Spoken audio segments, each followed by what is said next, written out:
Welcome to another episode of Let There Be Talk. Here it is, Monday, December 10th. Hope everybody's doing good. Hope you had a great weekend. We got a fantastic guest here today on Let There Be Talk. A legend, I would say. You know, once I read off the credits who this woman has played with, you're going to be like, whoa, wow, you are right. Here we go. The guest is Kathryn Popper. She plays bass.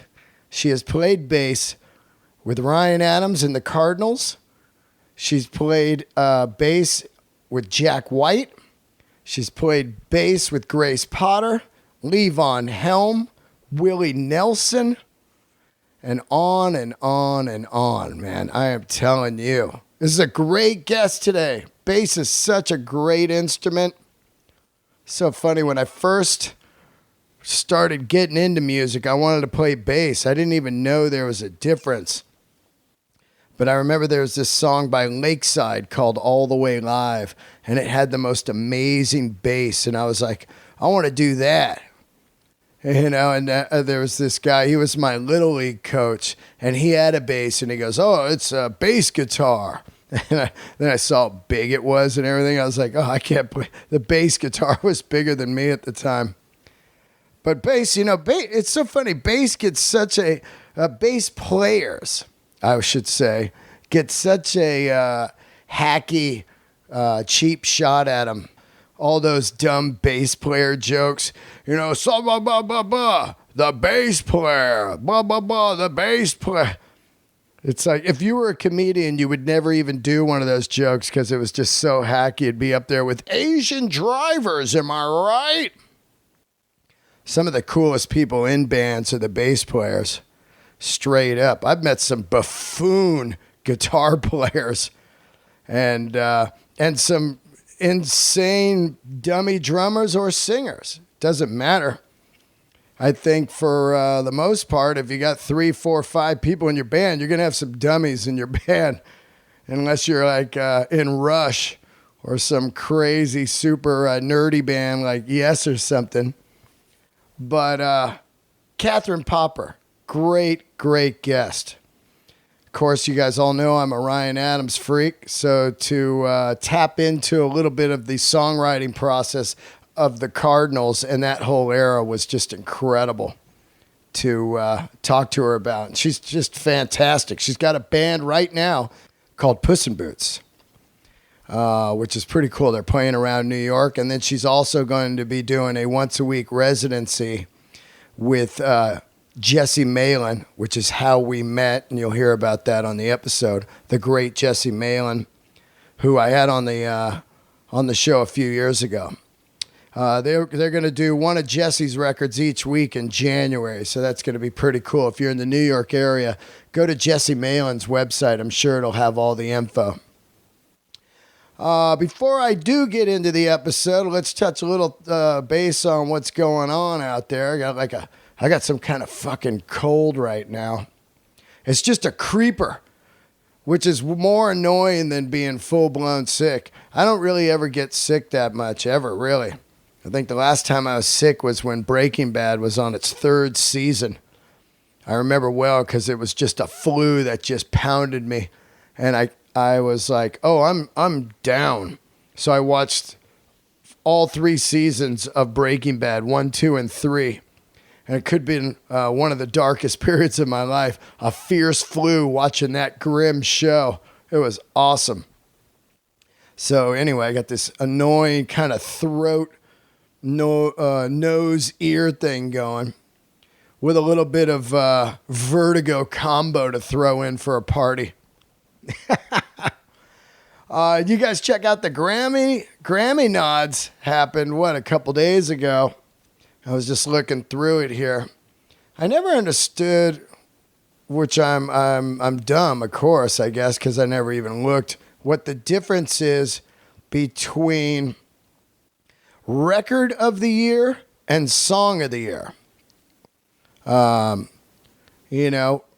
course I know Album of the Year and Song of the Year, but what's the difference of Record of the Year and Song of the Year? So weird. I could have looked it up, but it didn't bother. But I was looking through, record of the year, and I saw, what do you call it? This is America. Childish Gambino is nominated, and I thought that was one of the greatest songs this year. And video. It was something that people talked about for more than 5 minutes sometime in 2018. I see that killer musician Bradley Cooper. Bradley Cooper's got a couple Grammy nods. Hilarious. Gets in the music game. Yeah, I think I'll just write a couple songs with Lady Gaga. Get some Grammys, which is cool. Anyway, I like looking through these Grammy things. They don't fucking matter. Of course, anybody that's ever played music, it would be nice to have one. But any of the bands I really listen to aren't going to be in the Grammy category. I'm not one of those guys that's like, there's no rock in here. The Grammys are a joke. I mean, I just don't believe in that, because it's just like, who cares if like Queens of the Stone Age got a Grammy? To me, they're one of the greatest bands ever. There's so many great bands. I do see that Greta Van Fleet got some nods.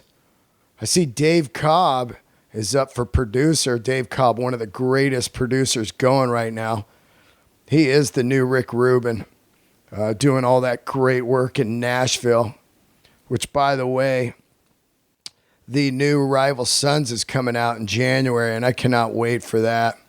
But I'm looking through some of this here, some of these nods here. Let's see what we got. Get down into some stuff I would know, because I'm old. I'm fucking old. Oh, Arctic Monkeys.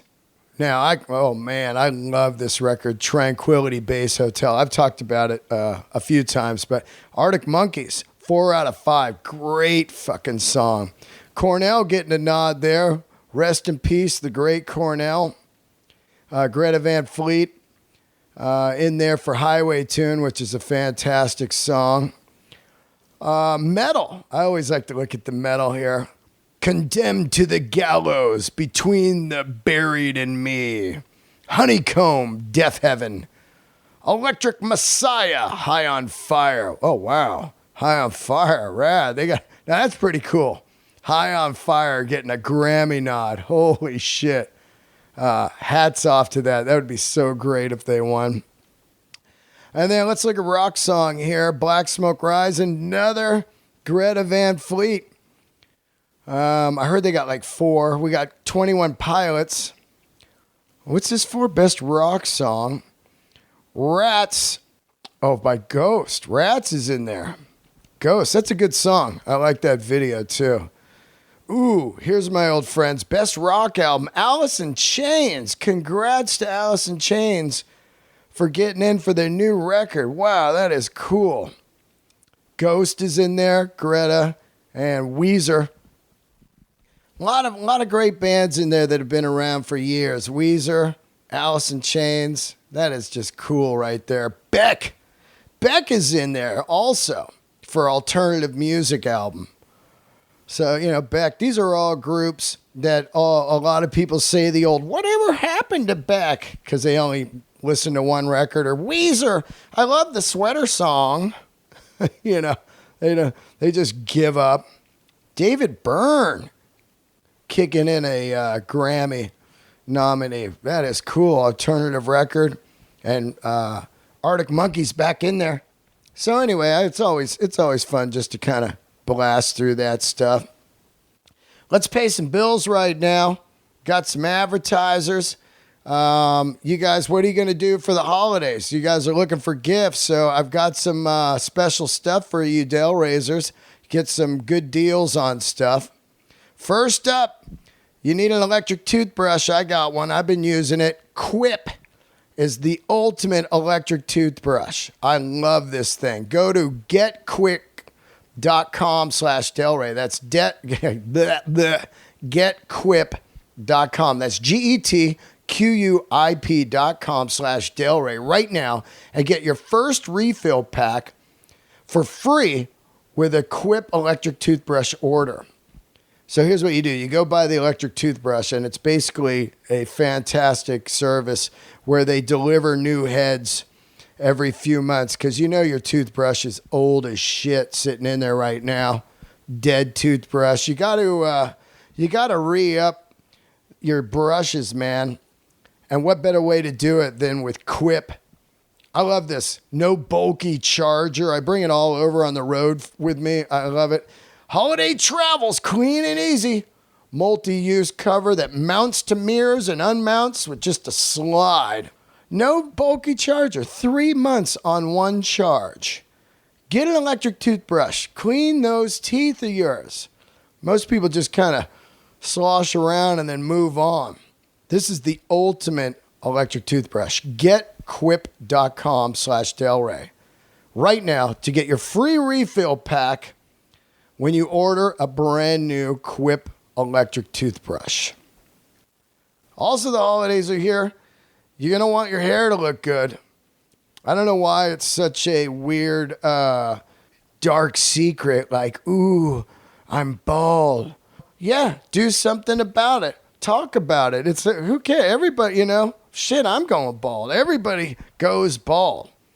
But you can do something about it with the hairclub.com/Delray. Hairclub.com/Delray today for a free hair analysis and a free take-home hair kit valued at over $300. That's hairclub.com/Delray for a free hair analysis and free hair club kit. Experience your hair and your life at its best, only with Hair Club. These guys have been around forever. These guys are the pros. I remember these guys when I was in the 80s and all those long-haired rockers were losing their hair. They're like, I'm going to Hair Club. Get there right now. We understand the emotional feeling of your hair not looking the best. These guys are going to turn it up. They're going to get you looking good. They've been around over 40 years. 40 years. These guys know what they're doing. Hairclub.com/Delray for your free hair analysis kit. That's some cool stuff right there, huh? Great deals. Great to have some sponsors. Helps out with the show. I want to also give a shout out to all the brand new Patreoners out there. Patreon.com/Delray. /Dean Delray is where you're going to hear all the bonus episodes. I got a brand new bonus episode going up tonight, and I'll be digging deeper into the Grammys and also talking a little bit about my old days racing BMX, bicycle motocross. Were you guys down with that?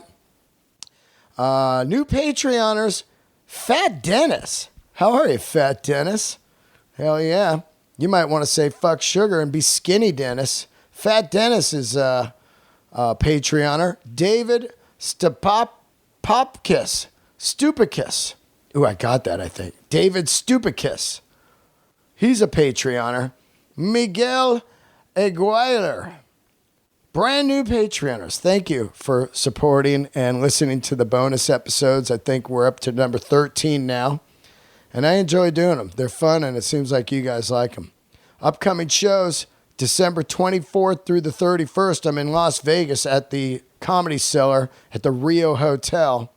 Houston, coming to the Improv with Joey Diaz, March 7, 8, and 9. And Detroit, I'm headlining the Comedy Castle in April. Also, a big happy birthday to my man, Jacob Dylan. Get out there, people, and listen to some Wallflowers. If you haven't listened to the Wallflowers in a long time, talk about some great songs. Also, the brand new shirt, Grateful Dean. This is the last week to pre-order it. Email me, deandelray@yahoo.com. All right, let's get into the episode. I love all you guys keeping the candles lit. Here we go, Kathryn Popper.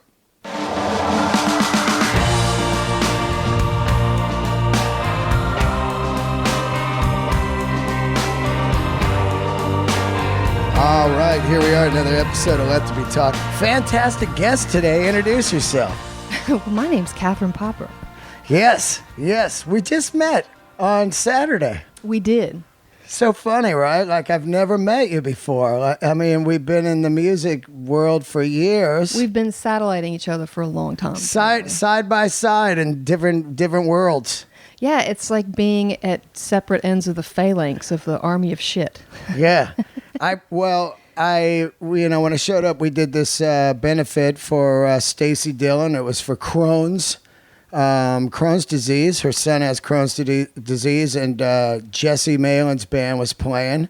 You play with Jesse, and Bill and I were there, Bill Burr, and we played some AC/DC, and I admired your bass right away. Same year as I was born, 66. Yeah. But I think the P bass is really the only bass. Well, I think the best bass for the job is the you know what I mean? Like I learned how to play from electric bass anyway from James Jamerson, so it just didn't make any sense to play any other kind. Yeah. Yeah. So, and flat wounds too. I can't play round wound strings. Flat wounds? Yeah. Oh, you play flat wounds? I do. I'm like the weirdest pick for especially for Jesse's band. I'm like, are you sure?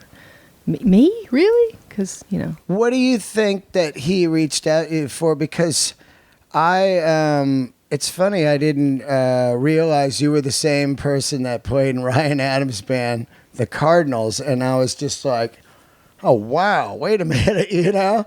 But do you think he reached out because of your past of playing with Ryan? Because he is kind of playing rootsy rock now, Jesse. Well, we've known each other a long time, and we met through Ryan, and, you know, I've played with a ton of people at this point. I'm really lucky. I've played with almost all of my, you know, I would say all the people that I'm cool enough to play. Like there are certain things that I'll never be cool enough to do. You know what I mean?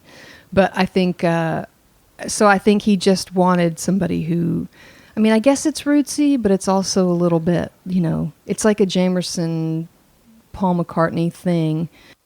You know, I grew up going to punk shows and playing in orchestras. I'm an upright bass player mostly. I'm kind of a hack electric bass player. But so I like to play a bunch of different idioms. Yeah. And this New York is pretty much the only place where you can do that and make a living.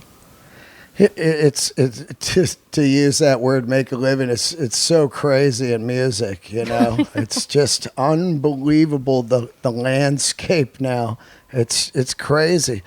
You grew up in North Carolina, right? I did, yeah. And what was the band that really got you into music? Because I always sit here and most people say either Zeppelin or Kiss, depending on what age they are, you know? And then some people throw other stuff. Women don't listen to Kiss. It's just a general thing, I've noticed.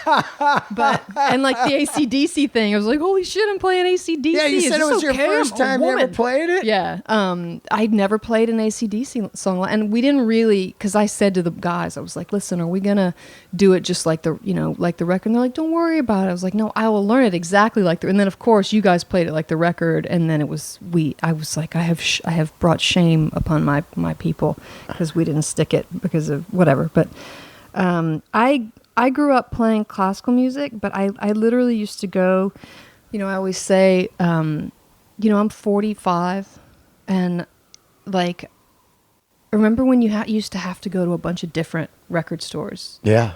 You know, definitely. People say, "Oh, I listen to everything," but now and I'm glad when people do. But it's like I used to go. There was a place that I would go to get Irish traditional music, and then there's a bunch of like weird wife swapping type people that they populate those kinds of music festivals, and then there was the rock and roll store that have a small jazz section. But then I would go to like another store that had a jazz section, and then I go to the other store that had like the Studio One reggae section, and it was just.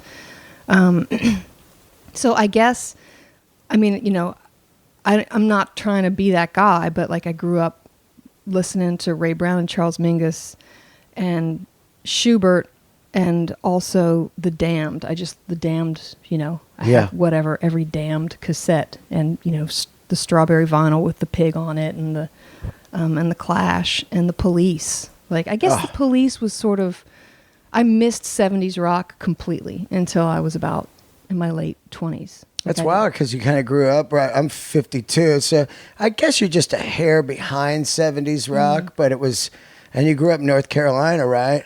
and it had to be like rock and roll on all the radio there. Well, in the 80s, it was 80s songs, you know? Yeah, oh yeah. Like, So- I mean, the Police start hitting, Go-Go's, New Wave, all that Dude, stuff. Men at Work, I still Men think at is one of Work. the best bands ever. How great. I saw Men at Work. You did? Yeah, at the S Festival. I saw all the great bands of the 80s on one day. It was like The Clash, Stray Cats, Wow. Men at Work, Bowie, Bow Wow Wow, Missing Persons. Oh, man. All these incredible so-called new wave and punk acts.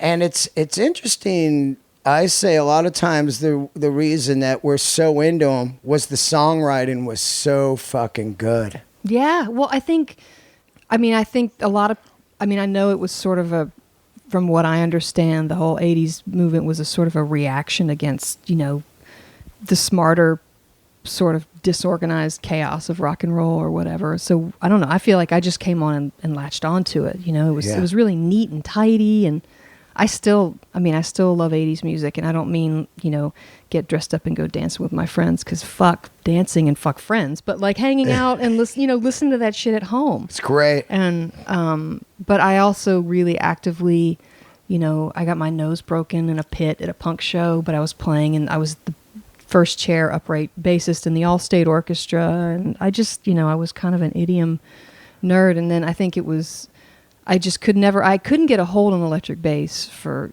years and years and years, and finally in my late 20s, I said, okay, I'm going to really commit to this.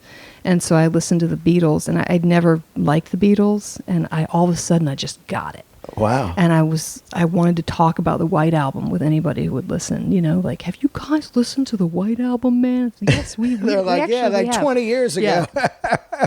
So I picked up a lot of bass playing from Revolver, and then I actually started listening to the band, and then literally a week later, I got called to do my first session with Levon Helm and Garth Hudson. That's crazy. I know. It was... Like, you just start listening to the band. What year are we talking?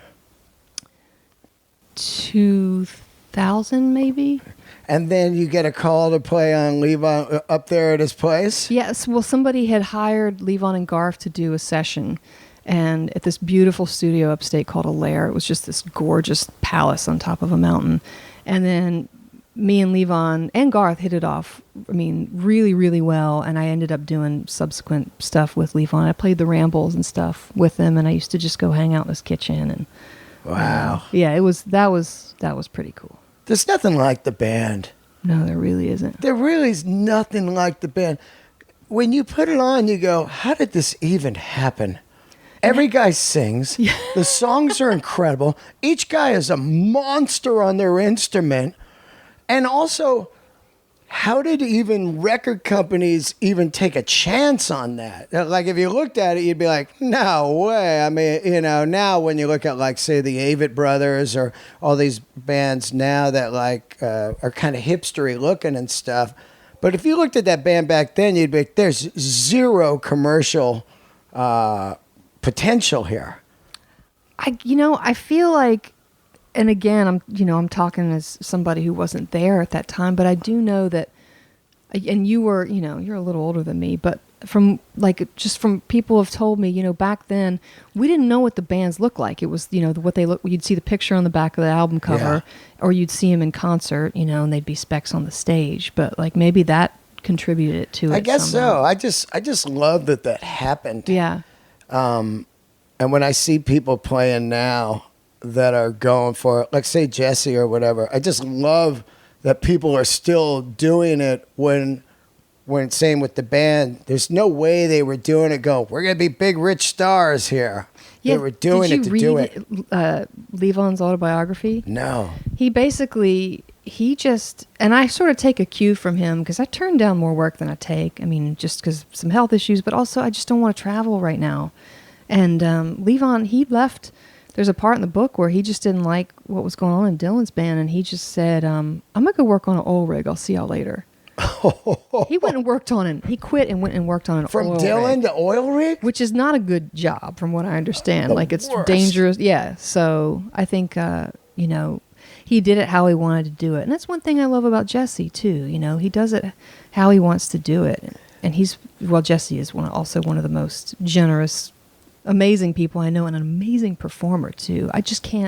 I really do like people. I really like people, but I can't imagine putting that much energy out, Yeah. He's the interface, and I get to sort of stand back and complain about the catering and like, talk to the couple guys. Are you one of those on the road like, I'm vegan. What is this piece of meat? I'm worse. I'm a diabetic. I know. Yeah, you are diabetic.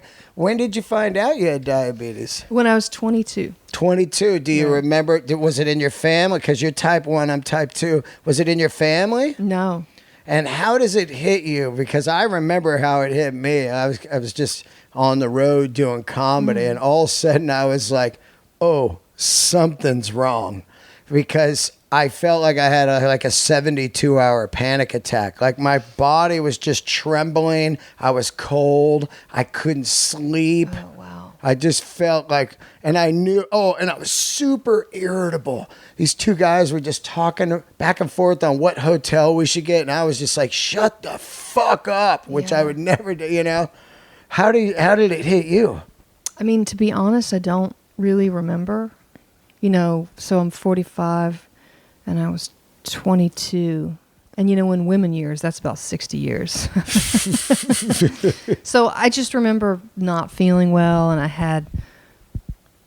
I just had sort of one test come back strange, and then they tested my blood sugar, and they said, your blood sugar is 600.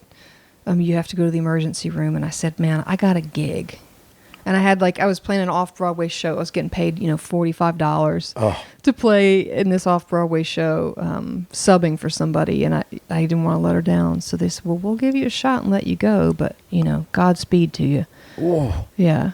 Oh, and then did you say, well, I better take care of it after the gig? Or? Yeah, well, the next day, I just don't really remember. But they gave me a shot and sent me on my way. And apparently I wasn't in ketoacidosis. I wasn't it was basically like your blood sugar is really high. You're in a tight spot, but it wasn't like you have to go to the hospital right away. It was like, we suggest you go to the hospital. So I went to my gig, and I can't believe I did that now, but yeah, it sucks. It sucks. People don't really get what a drag diabetes is, like last night, I have this thing going on with my foot, and I have to get a surgery, and it's a minor surgery. It's not that big a deal. But with diabetes, it's like a much bigger deal, right? And then last night it hurt a lot, and I was in so much pain, and I woke up and my blood sugar was really high. So then I'm taking insulin and trying to get it down, and I'm up setting my alarm every hour for a little while. People don't really get what a pain in the dick it is. So yes, when I'm at catering, but I also usually have this old lady bag full of food, and then the gig we did the other night, I went back in the kitchen and I hung out with the chef, and I was like, hey man, I don't want to be that guy. I'm just going to ask what you got. And if you don't have anything that I can eat, I'm happy to go around the corner and get something else. But, just check. And people are usually cool about it unless, instead you walk in and you're like, what is this? Yeah. Yeah, that was that meal was a diabetic nightmare there. It was pasta and fried fish. Yeah, which is really unusual. Two of the most healthy. That's like the trucker meals. I was like, is the artist meals somewhere over here? I'm so used to L.A. green rooms, but they said, do you want anything? And I told them, yeah. Can I get some Perrier? I don't even know why they asked. There was nothing back there. I know. I love it. I love that, but it's really crazy to think about. Maybe now it's getting pretty modern. There's apps on your phone and everything to help you. Yeah. But can you imagine having diabetes 50 years ago? I mean, even when I was diagnosed compared to what it's like now, I can't. But my blood sugar is really hard to control for sure, and I think I would never have made it. There's a woman, I'm on some diabetes Facebook groups, and there was a woman who talked about how her mother would smuggle glass syringes in her vagina to escape the Nazis for her infant daughter. Oh, You know what I mean? Like these intense stories of like these people. She's like, I have to give my daughter insulin. So she kept all the medicine in there to keep her daughter alive. Like, what the fuck? That is just crazy. Yeah. What do you eat? I eat a lot of, I pretty much eat the same thing every day. I eat a lot of greens, a lot of protein. You know, I have like these, organic pork rinds as a snack, and I eat, but I'm also like, like I came up the stairs and I was huffing and puffing. I have asthma and like I've got some shit going on with my foot. You know what I mean? You're a mess. I'm a mess. But, and I eat, I'm really, really careful. And I have I don't want to say holistic, but like an integrative doctor who helps me with health stuff. It's like, oh, vitamin C upsets your stomach. So why don't you have, a quarter of a green pepper? Because that's enough vitamin C for the day. Just little like hacks like that, Yeah. I'm kind of the same way too. I kind of eat the same kind of stuff each day. And people always go like, well, what do you have on your cheat day? And I'm like, there is no cheat day. I don't want it to come back ever. Yeah. It's funny when people, when I went into the doctor, he saw me after he diagnosed me. He saw me like 4 months later, and he's like, whoa, I lost 40 pounds. Wow. And he tested me. He goes, hey, you don't got diabetes anymore.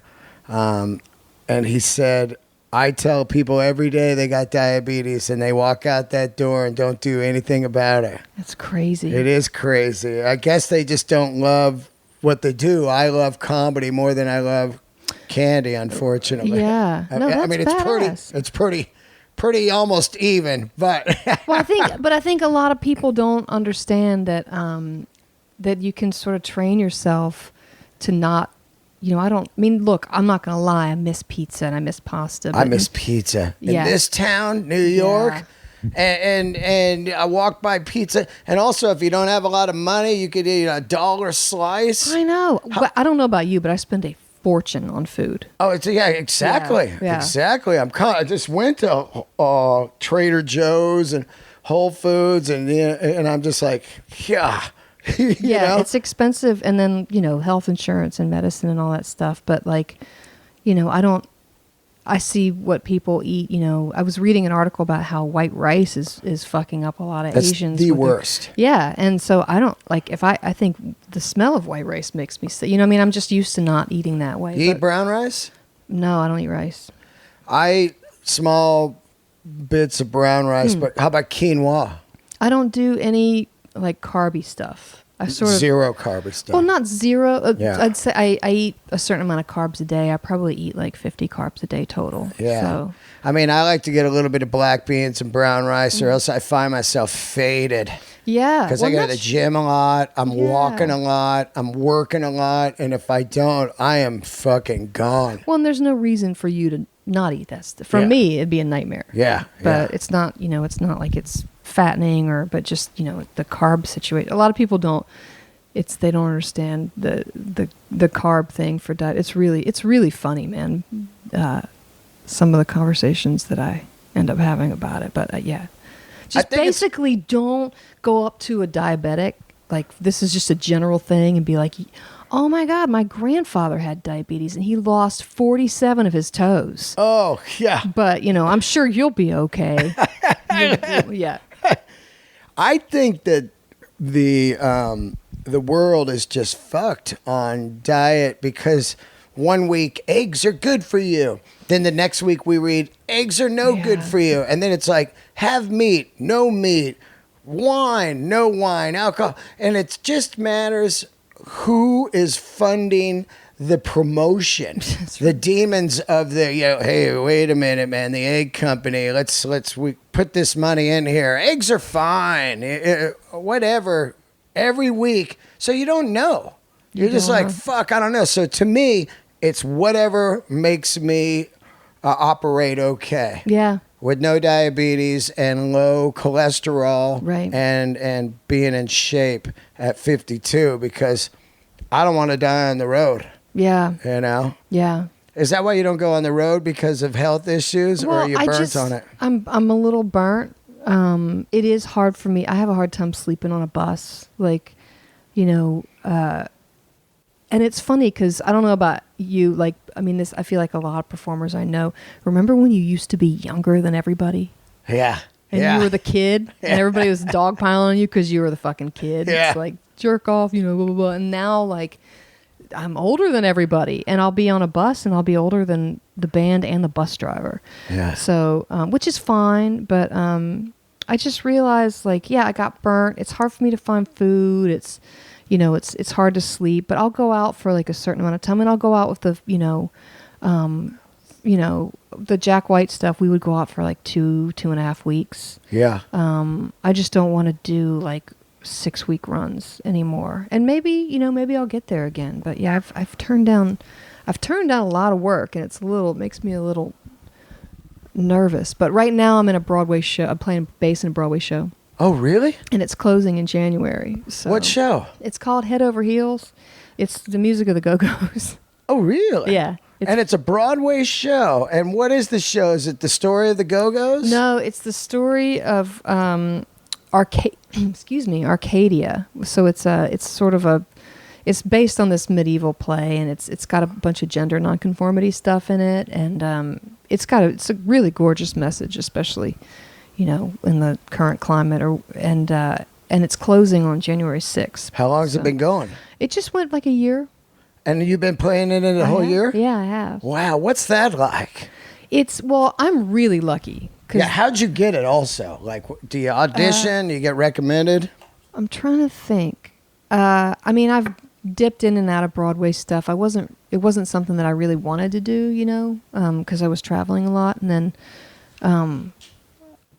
I had about a year and a half where I wasn't traveling and just happened to be getting enough work to get by. And it was some crazy, just these one-offs I was getting called for. I was like, look at my life, it was awesome.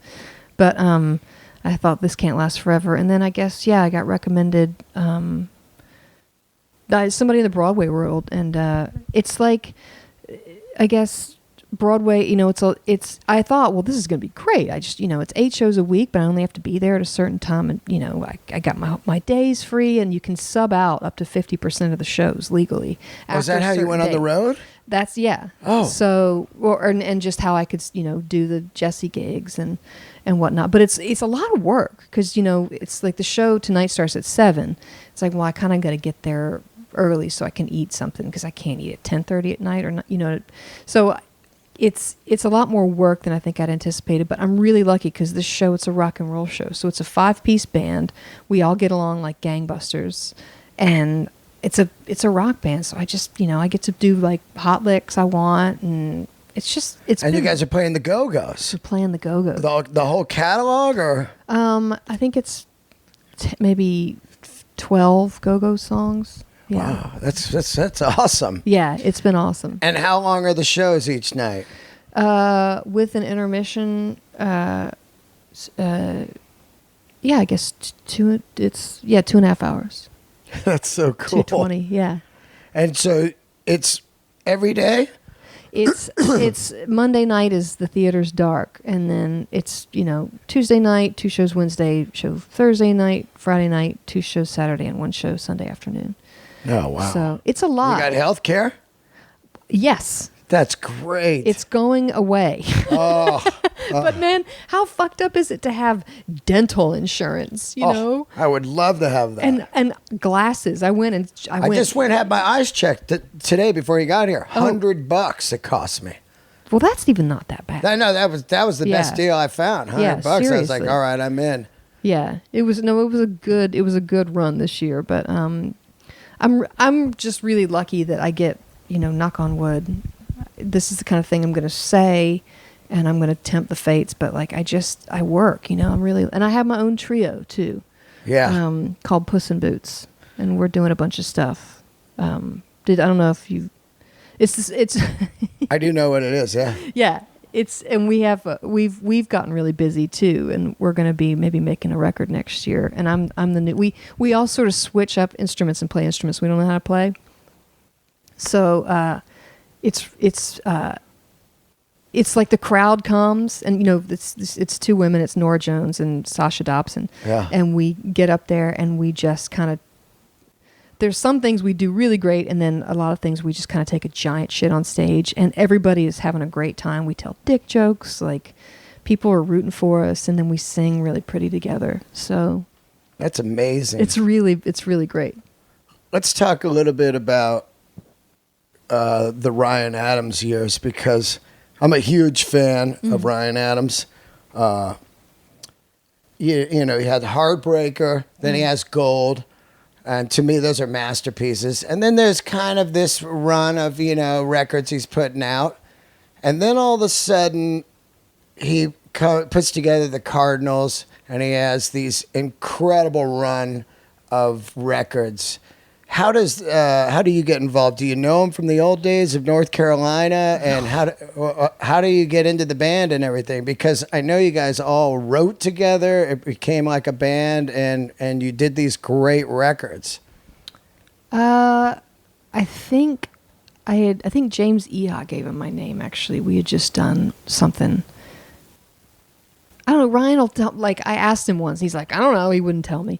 But I think it was Eha. Yeah, his management called me, and we tried it out, and it was really, you know, it was a really fun, nutty, drunk, fucked up, messy time. Yeah, got to be a drug haze there. Well, it's funny. I was very particular about the drugs that I used. What were you into?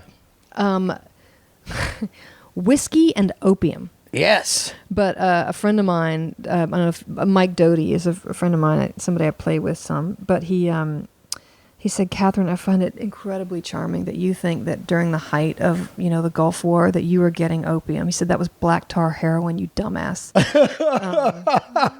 So, you know. You just called it that so it didn't sound like heroin. No, I literally thought it was opium. Really? I was like, yeah. And I Was it liquid or tar? No, it was like we called it dookie balls. You know, it was like a little like sticky ball of opium. Gooey ball. And were you smoking it or shooting it? No, I never shot anything. I never did coke. I never did like heroin. Yeah, we smoked opium. That's awesome. It was amazing. And while you were writing the record? I mean, yeah, all the time. And then it would run out because we bought it. There was a studio we recorded at, and there were Chinese people in the neighborhood who were getting it for us. In New York? Yeah. If you can get out on the back end, but to get into the dark side of it, I truly believe great music comes out of it. I'm a true believer of that. I mean, you know, I'm an addict, so I'm sober. I'm completely sober 11 years now, and I know that I had to go there. You know, but I'm lucky. Like, I'm lucky. We're all lucky that we got out of there alive. Out of the Cardinals? Well, just out of, you know, it wasn't just the car. I mean, you know, just there was a group of people in the East Village, and some of them didn't make it out alive. And there's no reason that they didn't and we did, you know. So the Chinese would go get the heroin, bring it to the studio? They still swear it's opium. Yeah. I know these two guys are sober now. These guys are sober. But yeah, they had it, and they and I remember thinking, well, this is $60 an ounce or whatever. Like, whatever it was, it was, I was like, this is cost prohibitive, so I'm going to try this. You know what I mean? And that is, especially just because being like, having chronic illness and stuff, it made my body feel good, but it didn't fuck with my mind. Yeah. So, because pot, you know, I smoked that, and no good. And I did like a stem of a mushroom once, and I almost, you know, jumped out of my face. And so, but this was good. And then it sort of got me into painkillers. I remember like Vikes and stuff like that. Yeah, and OxyContin and Percocet, and that was, you know, the thing that's killing America right now. Yeah, man. It's insane. And it's funny because in sobriety, you know, I had 2 times that I had to go on painkillers, and it's, you know, look, I'm sober, like I take care of myself. There's ways that I stay sober, you know what I mean? Like I'm really diligent about it. Taking one painkiller, it's like there's a monster that's just there. It's like, oh, hello. You know, it doesn't go away. I got a cabinet full of pills in there from a motorcycle crash. So I went in and I said, I need some painkillers, broke ribs. And they gave me 100. And I said, no, I need like 4 days worth. The pharmacist said this to me. I can't change the prescription. I can't just give you 10. It says 100. So this is what he said to me, to my face. He goes, so either you take the 100 or I can't give them to you. And I'm like, well, I gotta have them. So I'm a type of addict. I can get addicted to something, but I can also turn it off. That's great. Immediately, like if it starts fucking up my life. So they're just sitting in there for like a year. And my buddy's like, you gotta sell those. You can pay your rent this month. It's true, man. I know. I could get like $10 a pill. I used to buy OxyContin from a guy. They were like $80 a pill. Exactly. And I would break them up into, it was so dark, I would break it up into tiny pieces. And I used to, like, I would get, like, my dentist, I'd be like, hey, I got a cavity filled, like, asshole tax, let's go. And I would get, a bottle of codeine, and, like, I would feel it in my purse, and I'd hear it shaking, and I would just feel like everything's going to be okay, Oh. And, you had it bad. it was bad, and now I have other things that make me feel that way. But like this surgery I got to get on my foot, they're talking about, painkillers, and I'm just like, oh, Jesus, I'm going to be Gollum for a week, Yeah. But So you guys, because I often said that Ryan Adams, when I saw the Gold Tour, it had to be the closest thing of seeing the 72 Stones to me. My buddy played that record, man, I don't think I don't dig that record. And I told him, I was like, I have to tell you an honest truth, because I think some of the records that people like aren't so sure about, like Rock and Roll and Demolition, I think they're so good. But Gold, like the saxophone solo, the whole thing. But the band that he had at that time, my buddy Dan Eisenberg was on keys. Yeah, I know that guy. And that band was like just a drug pirate ship going around America. I thought, this is as close as it's going to get to seeing the 72 Stones. Wow. It was totally real live. And if you didn't like the record or whatever, I'm just saying the tour, it was like, what the fuck? When I saw the Cardinals, it was, I never really got a drug vibe from the band. I felt like more to me like, oh, he pulled himself out of it, because it was so like, it was so different than the staggering kind of Gold Tour. This one felt more like tight and precise and exactly what's going on. But, well, and I don't I hate, that's the reason I keep talking about sobriety, is because I just I hate to glorify the drug thing, but it was a good time. But I think we were super focused on the music, but we were also really fucked up, and it led to some, there was definitely some darkness around, and just I think it's like we weren't getting high to like get creative. We were getting high because we're sick. Addicts. Yeah, you're sick. Yeah, and then, but in that haze, we were also really excited to be making music together. So you guys get together and you get into the studio in the Lower East Side, and you just, because it's unusual that Ryan would write with people. You know what I'm saying? I never talk about this stuff. Oh, yeah. Because people always they're like, hey man, how's Ryan been? Like, but I'll tell you what happened was we would, and whatever, Ryan, this is just happening, so deal with it. But so it would be like, okay, get to the studio at 4. Yeah. And we would get there at 4, and Ryan would show up at midnight. and this is true, you motherfucker. Yeah. Lower East Side? Yeah. Okay. He would show up at midnight and then sit and smoke a cigarette with his book, and then he would order dinner, and then he would sit and eat, and then he would take his book out and he would like sketch out a song. And then, by then it would be whatever, 2 a.m. And, we're exhausted. And then he would say, okay, let's go. So then we would go in and we would record these songs without like the mics set up properly, or not knowing what the song was going to sound like. We didn't get to rehearse. You know what I mean? No checking for tones or anything? Just, all right, let's roll? We would sort of try to do that, but it was also like, no, it's not even that we didn't get to rehearse the song. We didn't get to hear the song. Yeah. So we're just guessing how it's going to fucking go. That's fucking great. So he, that would happen. And then like after a certain time of the night or morning, the window would close and everybody like kind of too fucked up to really do anything. So then, I remember just sort of, we would all just kind of sit there in a haze and then, stumble home at like 1:00 the next day. So, maybe the next day we would be there and then he would like, we'd just all be getting there and he would like walk into the studio and yell at Tom Schick, he was the engineer. He's like one of my favorite people. He'd go, okay, press record. And Tom's like, well, there's no microphone on the piano. And Ryan's like, so what?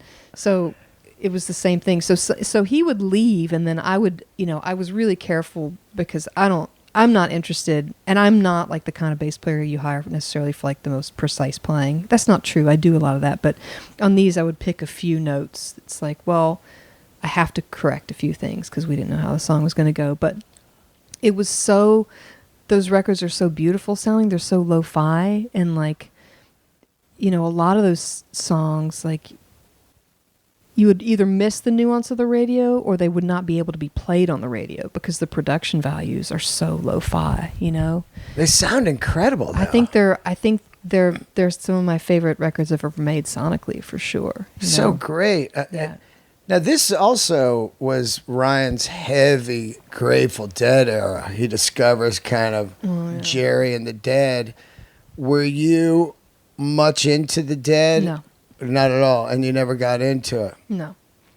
That's funny. So is he like pushing it on the guys? Like, no, more like the Dead 72, man. Like, he would say that stuff, and he kept saying "Working Man's Dead." oh, the great. And we didn't know what that was. Oh, that's probably better. So he seemed happy, and I'm like coming from a jazz background. Like I know how to sort of improvise and fool around a little bit, but tastefully. So I never when in interviews people would say ask me and Brad the drummer, and we'd say we listen to the Clash.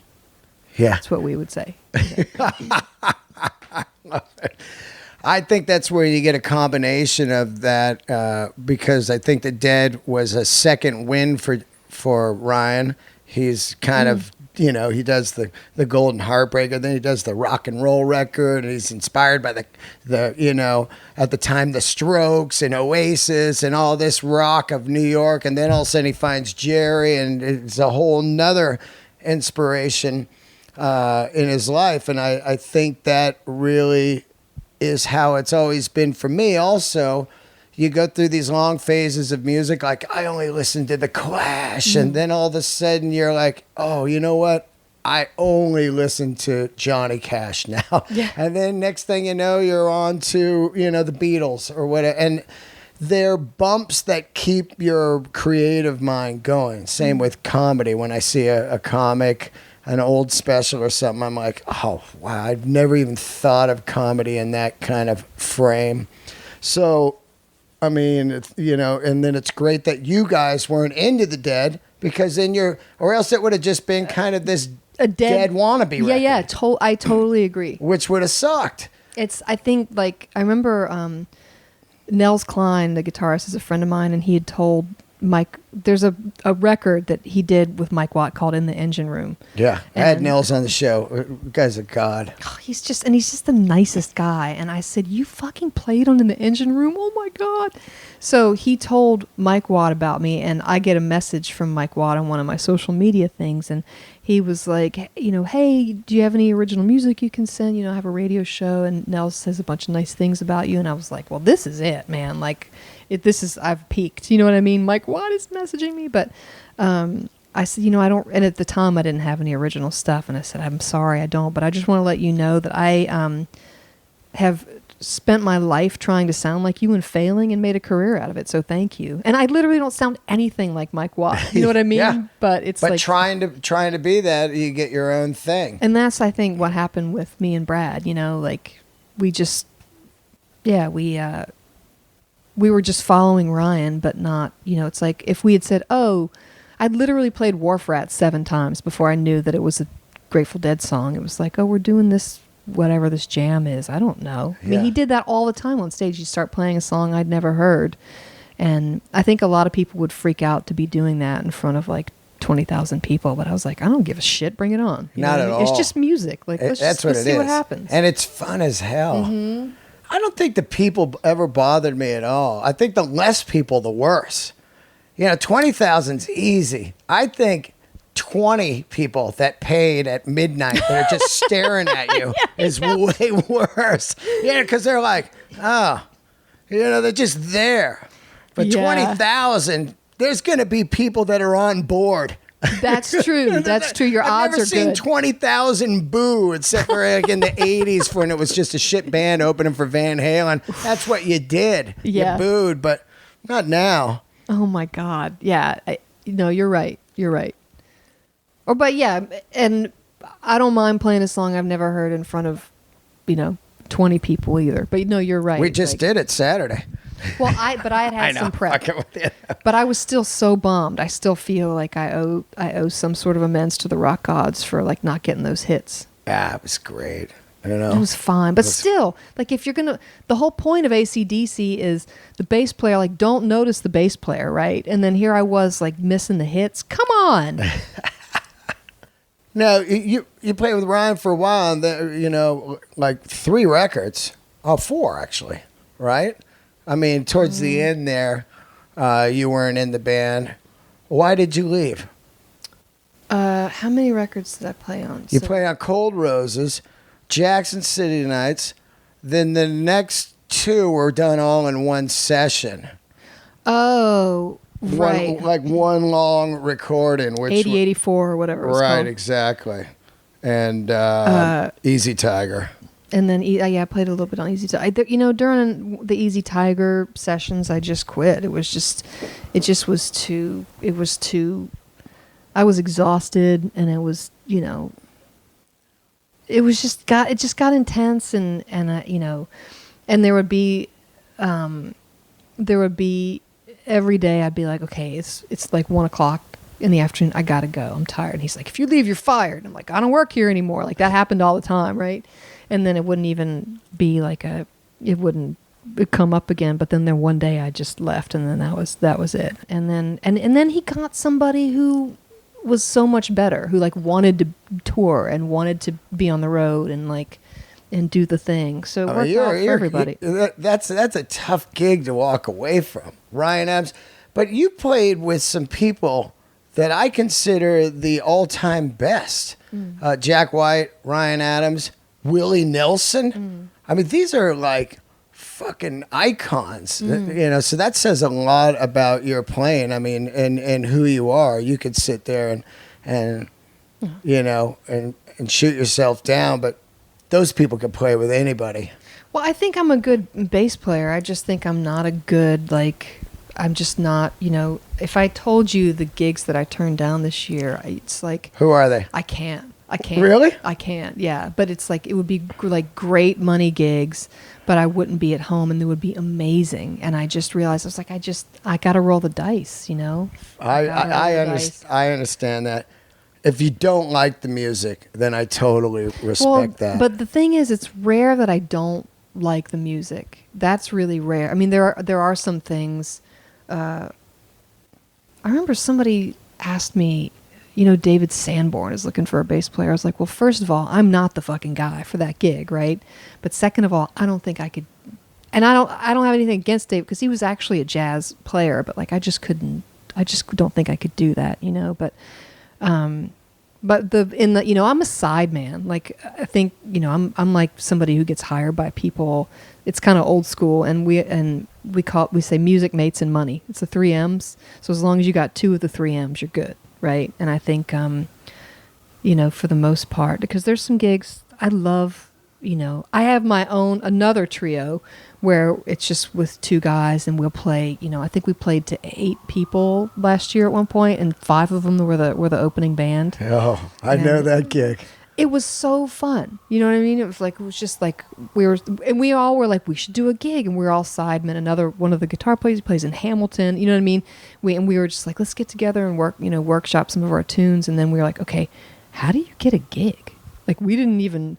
we don't even know. Like, who do you call? So we called, like, these really big name people that who are, how do you get a gig? And they're like, you dumbass, you go to the club and How do we get a gig? How do we get a gig, guys? I love it. And then at the end, we're like, hired gun so long, that's got to be like a wild feeling, right? And then after the rehearsal, I looked around. I was like, well, who's paying us, man? This sucks.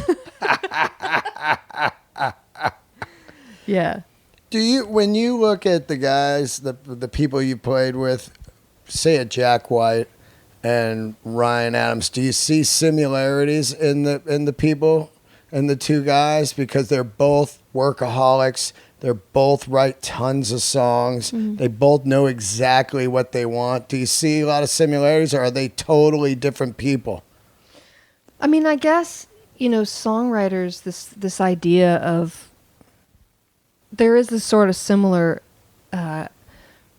streak, with like wanting to, like having a compulsion to sing a song about your feelings that's kind of intense and like sing it to the people. But Jack is like a really different dude, he was, and I didn't really get, I didn't spend a ton of time with him, but he was like super friendly and super easy. And he was like dad joke guy, he'd come up and tap me on the shoulder and run away. And like, I never saw him get intense or yell at anybody, or he was like passionate in a different way. But then again, I don't have Jack's phone number. We're not like big buds. You were just a super hired gun on that. Well, we spent a lot of time together, and he also, again, I don't want to act like I went and saw them play at the at the Garden, and he was backstage in his dressing room. He had all these people up, and it was like somebody's cousin's ex-wife was there, and Jack had lost his voice completely, and he's listening to this person tell a story. You know what I mean? He's super available. Yeah. But he I met him. He was really cool. Super, through Allison Mosshart, Allison Tight, and I took a picture with him with a Polaroid, and the flag. Like, they didn't want any phones in the room because they were playing the new record. But they knew everybody wanted a photo. Right. People are such freaks. So they hired a guy with Polaroid cameras to take pictures of everybody. So I took a picture with him, and it blew out. You can't see either of our faces. He goes, that's a great photo of us. Yeah. And yeah. I have it in a book. People go, what's this one? I go, that's Jack White and I. That's fucking great. I love that photo more than any of them, that's good. Because it's got such a great story. That's good shit. I think, Ryan is like super funny, but super intense. And he's probably one of the funniest people I've ever met. It's just like different, but there's some kind of thing, this, and then like, with the older guys, you're looking for it. We opened for Neil Young, Puss in Boots. We opened for Neil Young. Wow. We played the Bridge School Benefit a couple times. I love the Bridge School Benefit. Yeah, so right? great, right? Yeah. Did you go to his house before he'd have those parties? Yeah. How great is that? Yeah, and he just, he came up to me. I remember at the party, and he was, I was looking for the shitter, right? And I was like, kind of peeking around the corner. He comes around the corner, and I just got to stop doing my Neil impersonation. Cat, what you looking for? And I was like, I'm sorry, man. I'm looking for your WC. And he's like, well, why don't you just use mine? And I was like, no. So he like took me into his bedroom and like, yeah, go into my bed. Like I was like, let me use the guest bathroom. I can't take it. The nicest guy. But then again, here's a guy who has like a compulsion to sing songs about his feelings in front of people. It's like a different, I don't know, because I like to be on stage. I like getting attention. But when I sing my own songs, like my teeth start to sweat, and it feels really, it's a different feeling.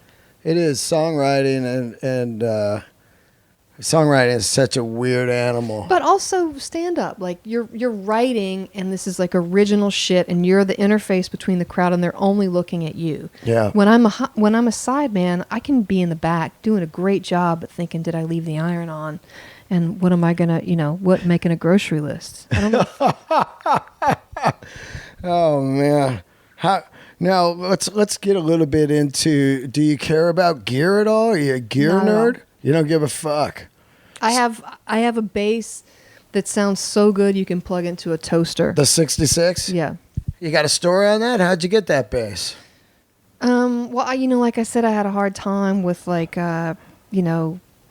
just making the switch from upright to electric. And there used to be a Jimmy Coppola. He's in LA now, and he used to have a store here. And I just told him I'm looking for an electric bass. I want it to be old. I want it to smell like wood. Love that smell. And and I want it to be light. And then he called me. He's like, I found the bass for you. And he said, but I got to tell you, it's $2,500. And everybody was like, you're fucking crazy. What to a spend deal. $2,500 on a bass, Everybody at the time, because it was right when they started getting expensive. I got on the train pretty late. But, I've had other basses. And, people are always asking me, like, you take that thing on the road? And it's like, well, why wouldn't I? Yeah. I'm playing. I'm there. I want to have a good time, Absolutely. So when you showed up when he said, I got one, and you go down and played it, you were like, this is it? You knew right away? I mean, it was so uncomfortable. Electric bass was so uncomfortable for me, but I knew that it was going to be the best shot that I had, It's a good one. Yeah. I did good. And then with Ryan, I played a 67 Starfire bass. The Starfire 1 with one pickup. And I ended up selling it a couple years ago because it was too buzzy, and I realized I don't like how it plays. So I literally have that, and I have Tommy Stinson gave me one of his signature basses. That's it's what I play on the Go-Go show, And then I have I just have a couple sort of rattle around basses. But and what do you use for amp?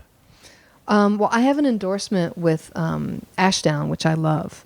I love Ashdown. For some reason, they just work. A lot of boutique-y amps, usually the solid state aluminum cone amps, sounds really good. So I show up to a club and there's old GK stuff. Yeah, or there's a Trace Elliott. Yes, because it's just Trace garbage. Elliott. It's like garbage for people. But it just sounds so good with my bass.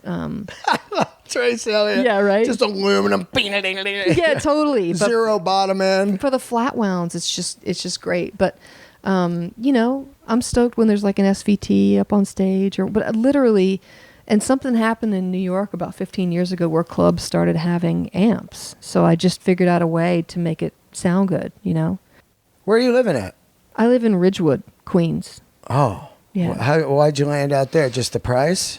I was in, I guess I have lived in a few places in New York, but I was in Bushwick for a while, and just not my scene. I don't like the noise and the kids and there's no drugstore. You know what I'm saying? The hipsters. You don't like the hipsters? Well, I'm probably, technically a hipster, even though I'm way too old. I think so. Yeah, probably. But I moved. It was a breakup, and I moved. It's on the L line. But it's also on the M. So it's 3 stops away from where I was. Bushwick is across the street, but I live in a neighborhood that's, everybody doesn't look like me. There's families, and there's people from different countries, and there's different kinds of food, and there's a 24-hour drugstore on the corner, and there's the 99-cent store where I can go in and get a bedazzled hat and toilet paper, A bedazzled hat. Are you single now? No. I have a boyfriend. You got a boyfriend now. So you went from one breakup, and then you moved and got another boyfriend. That's got to be I'm a dirty whore, I know. Whoa! I was single a minute. It wasn't a minute. Yeah. Well, I was with my ex for 9 years, and then I was single for a while. So yeah. That's got to also be kind of weird when you're on the road and you have somebody, right? I will tell you this: the place that I feel the least sexy in the world is on the road. You're going to bed in your bunk, sleeping in the sweat from your show, and you wake up and people's used earplugs are on the floor, and then there's somebody barefoot sticking out, and you're putting dirty clothes in your suitcase, and you're showering in a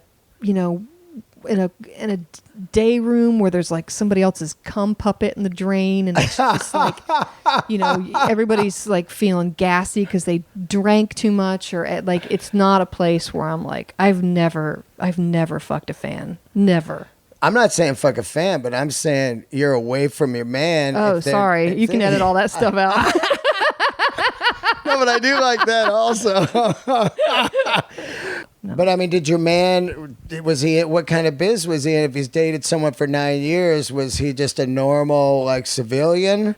He was no, he was not a musician. It was hard. It was hard on us. That's what I'm talking about, yeah. It was and I think I played with this woman, Grace Potter and the Nocturnals. I played with them, and I think we were on the road like 300 days one year. 300 it was days? Nuts. Oh my God. We were on the road on Thanksgiving. You know, we just never came home. 300 days. Yeah, and that was really hard on us. And and you know what?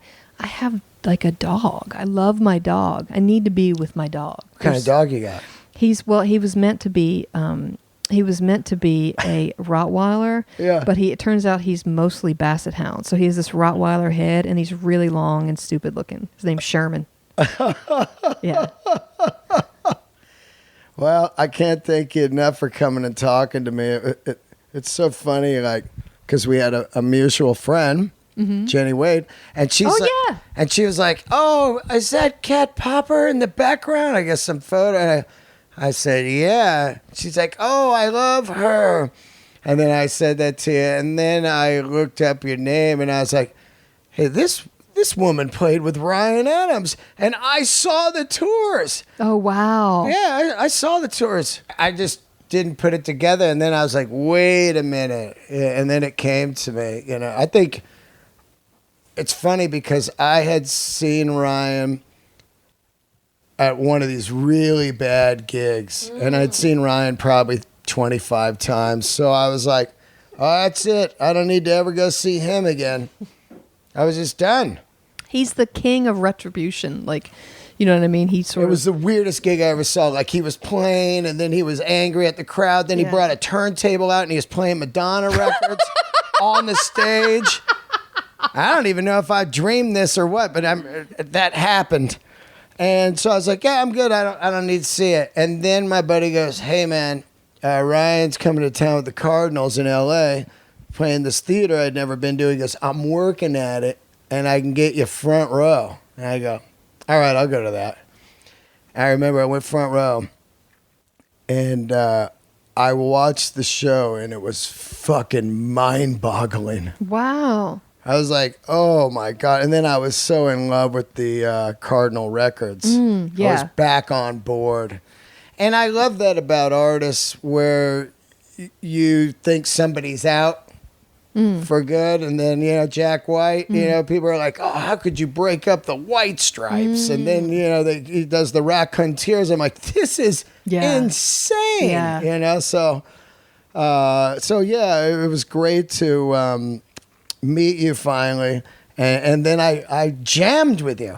I know, that was so cool. You guys sounded so great. You guys sounded so good. It was so much fun. It was fun. Yeah. It was really fun. It was the kind of gig too where it's like, you know, we're there for like a really good reason. And there's clearly some people there, you know, they were on the good foot and juking and having a good time and dancing and hanging out. But it was like, I kind of forgot they were there because we were playing AC/DC. That was what it was like. It was more like, I'm jamming with Jesse. Yeah. Who you know, I love Jesse and he's great, man. Yeah. You know, and D-Generation just back in the day, and just everything. He was just such he reminded me a lot of myself growing up in San Francisco. Like, I always wanted to have a scene, like, all right, I'm going to DJ, and we're going to have these bands, and then we're going to do this. He had, you know, the Coney Island and all that stuff going on. He was just a king of New York.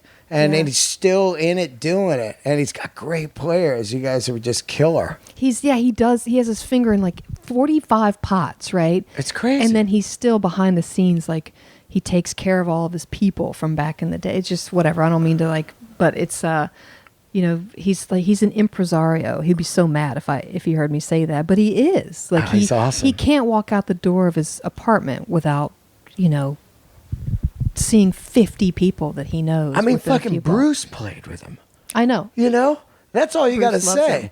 Like, I would tap out if I played with Bruce. I'd be like, well, it's fucking, there's nothing going to come close to this. I'm done. No. I know. That's the one guy that I really definitely want to play with. It's the best story that I have is that the best story that I can tell until people are dead and stuff, and I don't care if I work again. But the best story is I played the Light of Day benefit with somebody ages ago, and Bruce was there, and my friend John Gracia, who he works on the business end of music, but he loves music, and he's like, you got to meet Bruce. I was like, I'm good. I don't need to meet Bruce. And then all of a sudden, I turn around, and he's like, this is Bruce, and Bruce is like, have a seat. And so we're chatting, and he's just staring at me, and I said, so, where are you from? Where are you from? We were in Asbury, man. And where are you from? The guy sings every song about where he's from. No, I just panicked because I was like, I don't want to. And he said, well, I'm actually from right down the block, right down there. I was like, oh, that's great. That's so cool. I think I knew that, And then I was like, well, there's so many people here want to talk to you. It's really nice. He's like, no, stay. And he made me stay there. And then I was like, fuck. And he just stared at me. And I was like, I guess the reason I was asking where you were from is because you have like a southern accent sometimes. Like, what's that about? Asking all these weird questions. Like, stop asking questions. But if I didn't, we would have just literally been, staring at each other.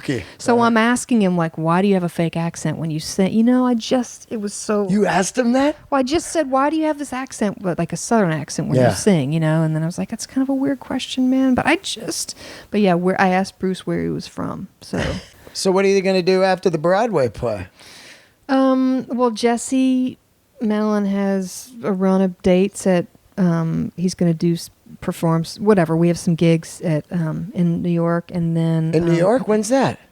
We're going to do every Wednesday, we're going to do one of his records in his entirety. Oh, I'm going to that. When is that? In January. Oh, I'm there. And then we're talking about Puss in Boots is going to make, we have some originals we're spitting out, so we're going to make a new record sometime early next year. And then I literally have no work after February. I have no idea what's going to happen.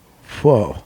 So, I know. The old scary calendar. I know. The holes in the calendar are scary. It's not even a hole. It's just like it's a crater. It's like on the Dr. Seuss books when there's like a really big stairwell and then the top there's nothing, All right. Well, thank you so much for doing the show. Thanks for having me. Give everybody your Instagram and stuff like that. Oh, my Instagram is just like fart jokes and whatnot. But if you're interested, it's Cat, C-A-T, _Popper, Popper. You got a Twitter? Yeah, I don't use it. You don't fuck with that. I don't really. I have a thing where I don't like being sold to, and I generally don't sell shit to people. But every now and then I'll post stuff about like what I'm doing. Badass. Well, it was fun jamming with you, and thanks for doing the podcast. And I'm going to go to those gigs. I want to check that out. Oh, where are those gigs? I think they're at. I'm terrible at this. I think they're at Coney Island Baby. Oh, okay. Oh, his place. Well, he's sort of part owner of those of that place. Right. Yeah. Okay. Cool. And I guess if you go to jessemalin.com, I'm sure it's going to be there. Yeah. And also, if you didn't ever hear the Jesse Malin episode, it was on about 2 years ago on my show. Dig that up immediately. It's fantastic, and he's a great guy, and you're a fantastic person. Thank you so much for doing the show. Yeah. Thanks everybody for tuning in for another episode of Let There Be Talk.